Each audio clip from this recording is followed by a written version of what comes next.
All right, good morning, everybody. Today's discussion is the mind and body problem. This is going to be for our next module. This is one of the classic problems in philosophy. So let me go ahead and just get going and get our lecture going here. Let me share my screen. If I can find my little share screen here, there it is. All righty. And so the mind-body problem.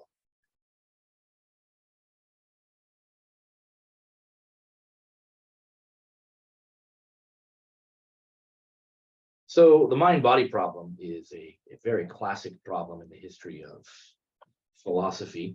And you can kind of see it here. What's the problem? Well, our minds seem like they're different from our bodies. Our minds seem like they're this non-physical inner thing, our inner self-awareness. And they seem like they're not the same thing as the physical stuff that our bodies are made of. So I'm talking about our thoughts, our feelings, our self-awareness. Our bodies seem to be something different from our minds.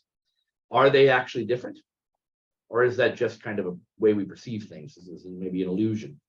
What is our mind anyway? And what is a body? And what's the relationship between the two of them? And that's the mind-body problem. Right? What exactly is the mind and what's the body? And there are lots of different views one could take on this. And the history of philosophy has probably 8, 9, or 10 of them. But broadly speaking, you can be one of two things. Now, there's possibly a third option that says it's somewhere in between these two, or maybe both aren't quite right. But typically, and broadly speaking, you're either one or the other. You're either a dualist, and a dualist is somebody who thinks we have a soul, or better, we are a soul. We are a soul, and during our life, the souls inhabit the body. So if you're a dualist, you think sometime between conception and birth, your soul enters your body, and your mind is your soul. I want to make that very clear. If you're a dualist, you think that your mind is your soul. Mind and soul are the same thing. Your mind and soul is the same thing. So for the dualist, I'm going to say soul. Your soul is your mind, your self-awareness, your thoughts, your feelings. That's your soul. And it is separate. It's non-physical. It's separate from your body. Enters your body somewhere between conception and birth and leaves your body around the moment of death. And so dualists are open to and mostly believe in some kind of life after death. A physicalist, on the other hand, believes that you are inseparable from your brain. In short, your mind is what your brain does. Your mind is the activity of your brain. So a properly functioning brain produces a mind. Right? Your mind is your brain. A mind is just a brain functioning in the proper way. Right? So if the brain's all put together right and everything's working okay, it produces a mental life. And so when your brain is all set up and working properly, the mind begins to be. That's early on in the somewhere in the uterus, right? Somewhere as the fetus is developing, the brain gets to that point. And somewhere upon death, around death, brain stops to work, and it doesn't produce a mind anymore. So are we inseparable from our brains, as the physicalist believes? Or do we have these souls, or are we these souls that leave our bodies at the moment of death? That's the debate in the mind-body problem. And there are a couple of chapters that deal with this in your book.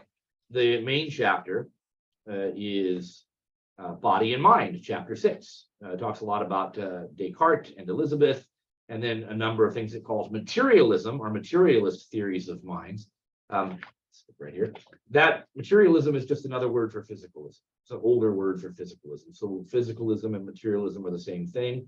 But also, chapter 4, I'll recommend reading chapter 4 as well. And chapter 4 is, do we survive death? Do we survive death? And that is having to do with an afterlife, right? Arguments for an afterlife, because obviously, if there's an afterlife, we have to have an immortal soul. So chapter 4 of your book and chapter 6 of your book are necessary reading for this discussion to really understand it. And I'll make some reference to them, but let's go on. So I'm going to start with a discussion of dualism by discussing this fellow, René Descartes, and just a little bit about him and a little bit about his main ideas so that you know who he is. So Descartes is considered the father of modern philosophy. And you can see when he lived, 1596 to 1650. And he wrote his book, which we'll be looking at, the arguments from this book, the Meditations, in 1641. So obviously modern doesn't mean now. Okay, it doesn't mean right now. So what does modern mean? Well, it means in line with kind of modern day thinking. And what that means is, primarily for our purposes, is Descartes is writing in light of modern science as we now know. Galileo has written things like that. So science as we now exist, the modern outlook, the scientific outlook that we now operate in the modern world has begun to emerge. And so when we call him the father of modern philosophy, he's the first person to kind of take stock of that, say, science, we now have science in a new way. Let's rethink philosophy in light of that. And then he attempts to do it.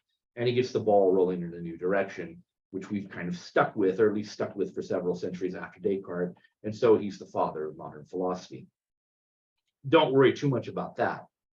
For our purposes, let's take a look at a couple of things he does. In his Meditations, he's got a couple of different worries going on. The first thing in Meditation 1 is he wants to find something he can prove.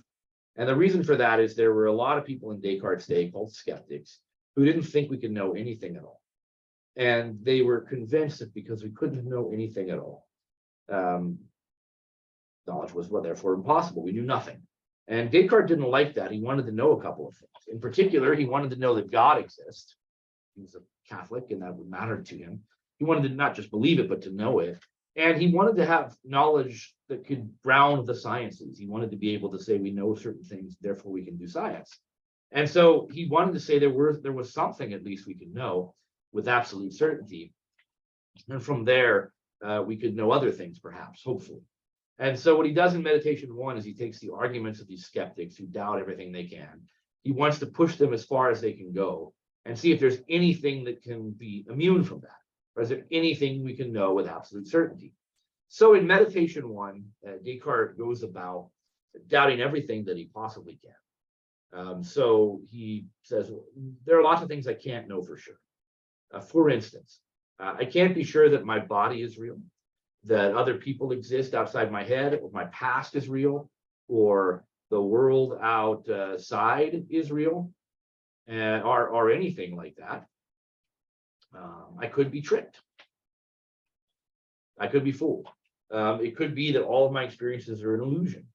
And the reason he says that is most of what I know about what's outside my head or my past is based on memory and based on sense experience. And there are good reasons to believe these things are not always reliable. And if they're unreliable some of the time, they're unreliable perhaps all of the time. Right? Maybe, for example, I think I'm in my office right now giving this talk, but it's really just a dream. Right? It's just a dream. I'm just dreaming. So something like that. Or maybe I'm plugged into a virtual reality like The Matrix, the old film The Matrix. And this is all fake and it's all being fed to me. Descartes doesn't think this is really happening, but it could be, right? And if it was, I'd have no way of knowing. So I can't know these things for sure. And in his Meditation 2, it's kind of an act. He's pretending to go through these experiences. And, something like that. And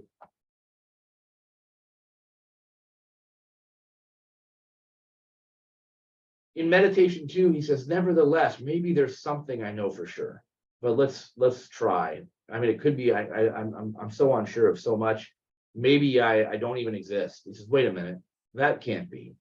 I know that I exist. I know it very well. And the reason that I know that I exist is precisely because I'm aware of it. I don't even have to prove it. The minute I ask the question, do I exist? The answer is kind of obvious. Here I am thinking that question. I'm asking that question. I'm thinking about it. So I know that I must exist. So I think, therefore I am. It's a very famous philosophical quote. I think, therefore I am. Right? So you can be sure in Meditation 2, I can't doubt that I exist because here I am thinking about it. So I know one thing for sure. I exist. And not only that, when I reflect upon what I am, I can get an idea. Not only do I exist, but I have thoughts. I have a self-awareness. I'm a unified entity. I'm a permanent, self-contained, self-conscious self or ego. I am what Descartes calls a thinking thing.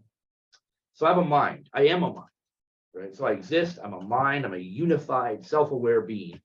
I don't know anything else right now. Now Descartes spends the rest of the meditation is trying to get other beliefs from this. He tries to prove that God exists and other things like that. That needn't concern us. That's not our discussion. But notice this, in meditation 1, he says it's very, very clear that I do not know if my body is real. That could be an illusion. That could be a virtual reality or a dream. That could be a trick. But I cannot doubt that my mind exists. That must be real. So I'm not sure my body exists. I am sure that my mind exists. And he makes an argument out of this. And I call it the doubt argument. There are other names for it, but it's one of Descartes' most famous arguments for dualism. And the basic idea behind it is this. I can doubt that my body exists. And this is from meditation 1. I can be I'm not certain. I can doubt my body does exist.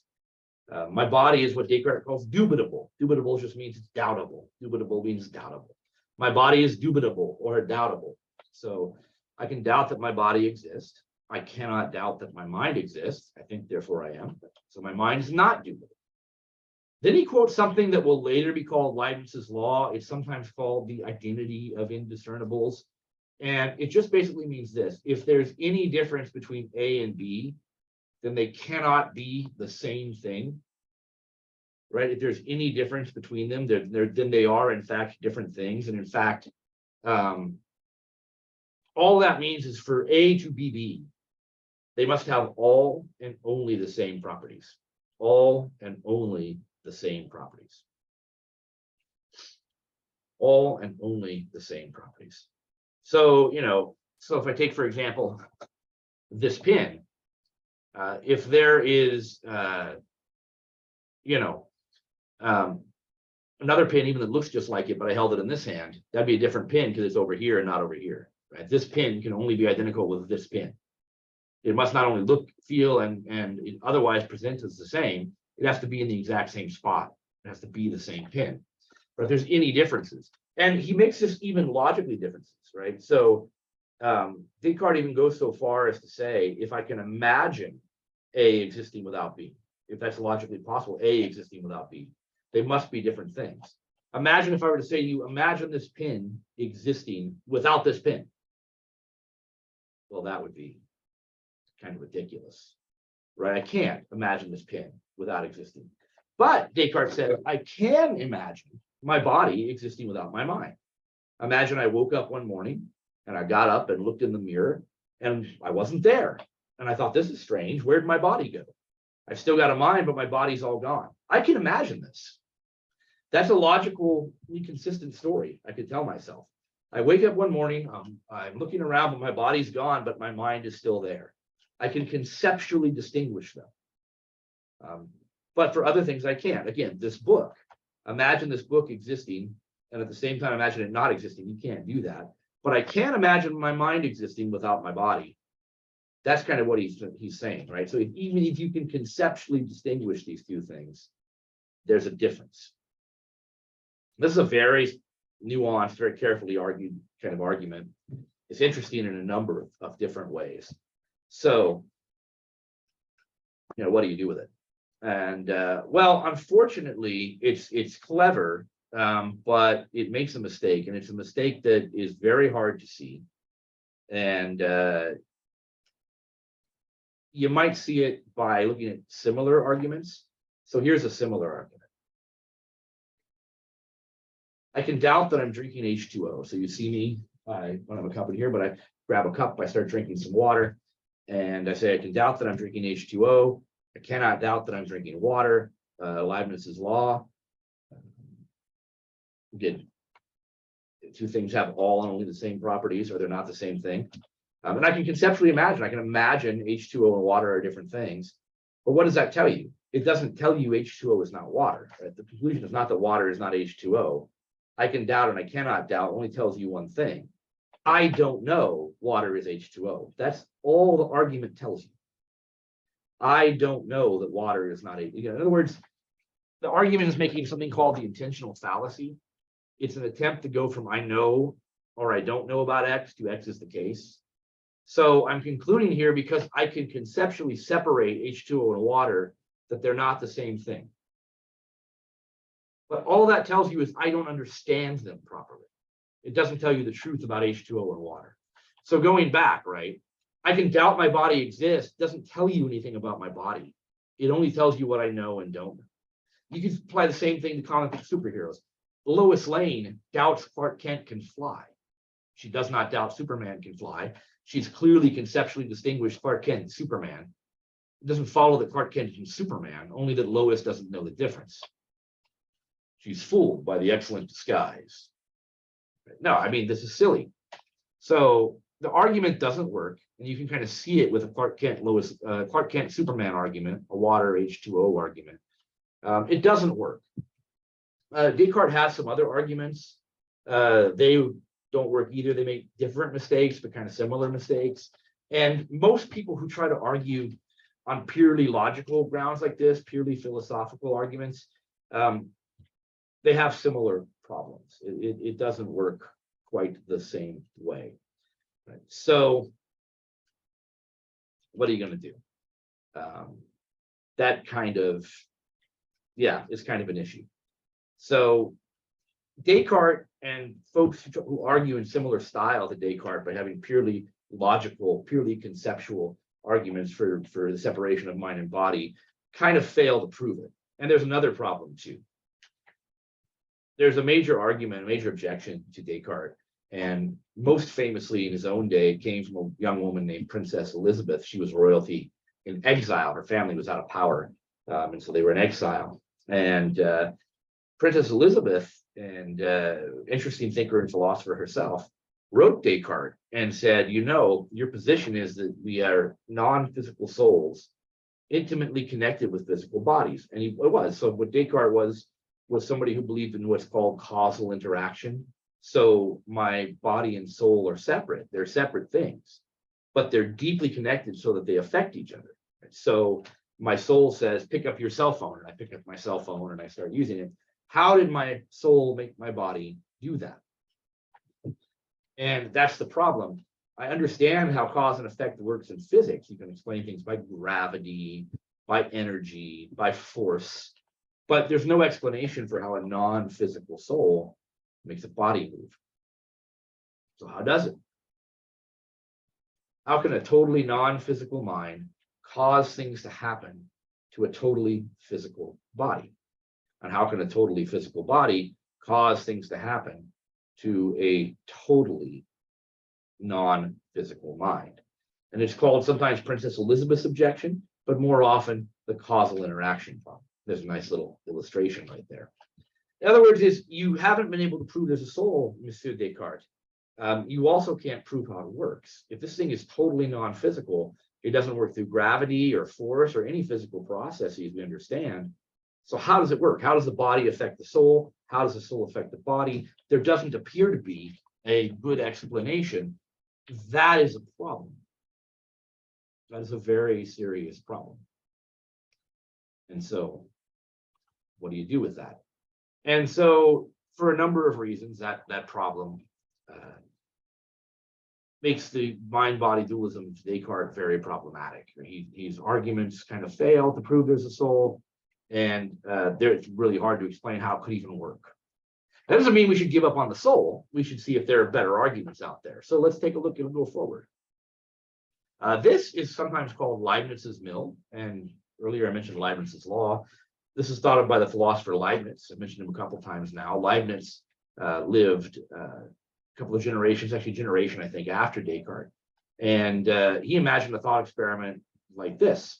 So imagine I was able to shrink myself down and I could enter your brain, much like the way my size right now, I could go and enter a mill. What would I see? If I could shrink down small enough to walk into your brain and see your brain at work, what could I describe? All I could describe, I would describe nothing but physical parts moving about in various ways. But that's not what the mind is. The mind isn't just a bunch of physical parts. The mind is thoughts, feelings, desires, and these aren't the same. They're not the same thing as physical parts. And so this is interesting. Your book talks about this too, in the chapter on body and mind. I'll tell you where it is, and I'll let you read it yourself. It is pages 72 and 73, and it's something called Mary's Room.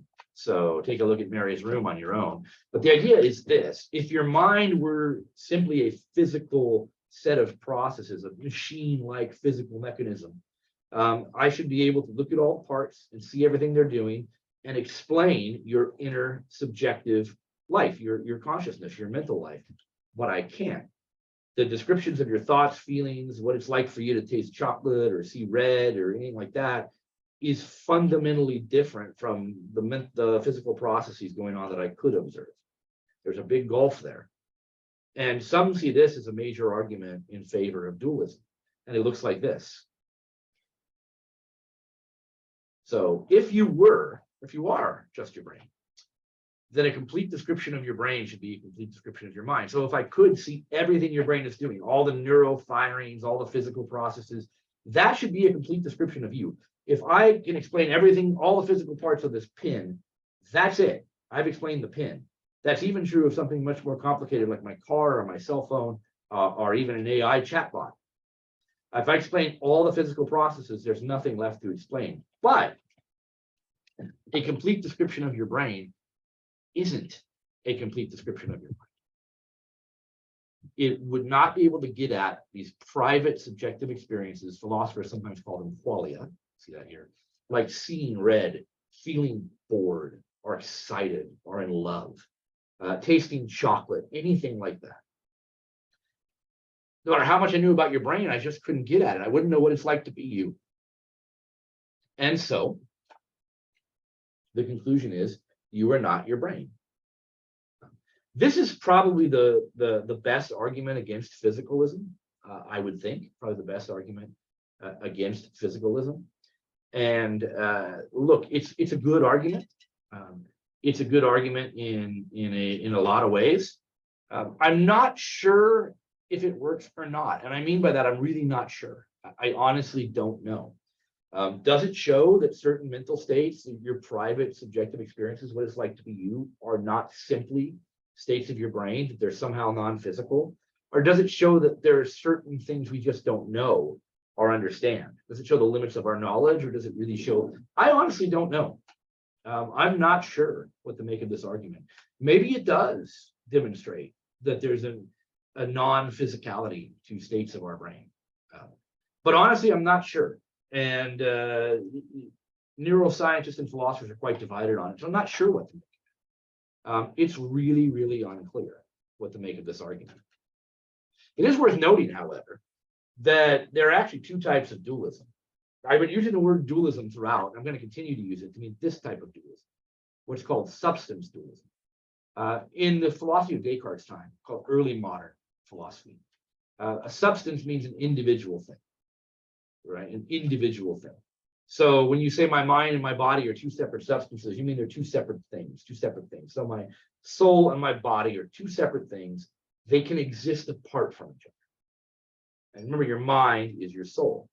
But there is also something called property dualism. And a property dualist just says some mental states are not identical to brain states, but they are created by and dependent on the brain. They cannot exist without the brain. Right? They're created by and dependent on the brain. They cannot exist without the brain. Mind is not a soul. So in other words, if you look at the argument that we see before, Mary's Room in your book, Leibniz's Mill, that both lead to this argument here, at best, it may just prove property dualism, that some mental states are not physical. They're non-physical somehow, but still they're created by the brain. The brain is so complicated and so intricate that it creates these non-physical mental states. But still, when the brain dies, they die. There's no separate soul. There's just a sort of inward, non-physical awareness, but it's totally dependent on the brain. And if that's true, property dualism in practical terms isn't really that different from physicalism. If you go back to the first slide, right, your mind is what your brain does. A mind is just a brain functioning. Property dualism is ultimately not that different. I mean, functionally, it's no different than physicalism. It just says, okay, I guess these mental states aren't completely physical, But fundamentally, it's the same thing as physicalism. So even if this argument does prove there's something non-physical about some of our brain states, it doesn't get you a soul. At least I don't think so. And so it doesn't quite work. Right? We're still sort of physicalistic or close enough. It's not much of a difference. That doesn't mean the dualists are done. There's more to be said for dualism, and we'll come back to it. But for now, let's consider physicalism and the arguments for physicalism. And they are very interesting arguments and very simple. Physicalism argues basically this: your mind is what your brain does.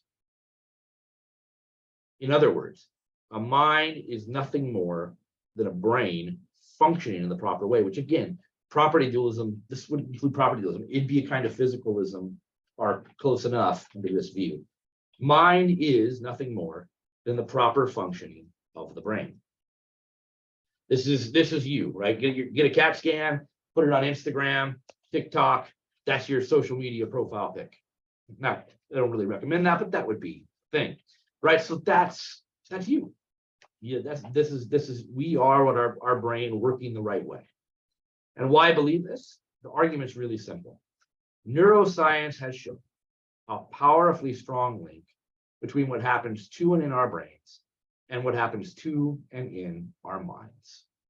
Appealing to Occam's razor. Now, Occam's razor is about explaining things. It basically means this: if you've got two explanations that explain the phenomenon you want to explain pretty much equally well, you go with the explanation that's simpler. And by simpler, it means makes the fewest assumptions.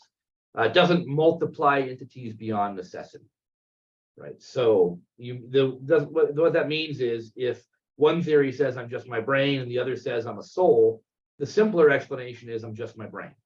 I wouldn't pick the soul theory unless the brain theory couldn't explain everything.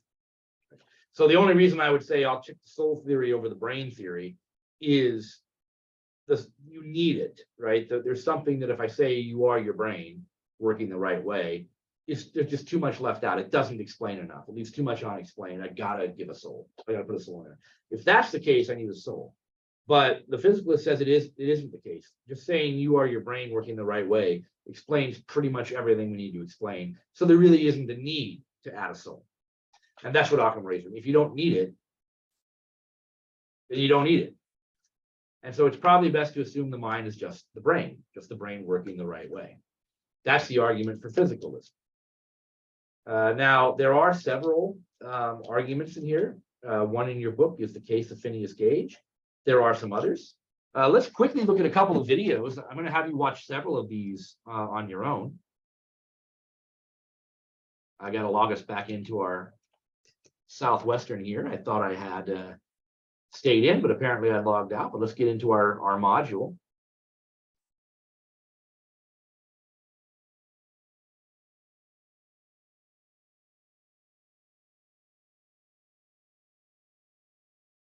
And take a look at these.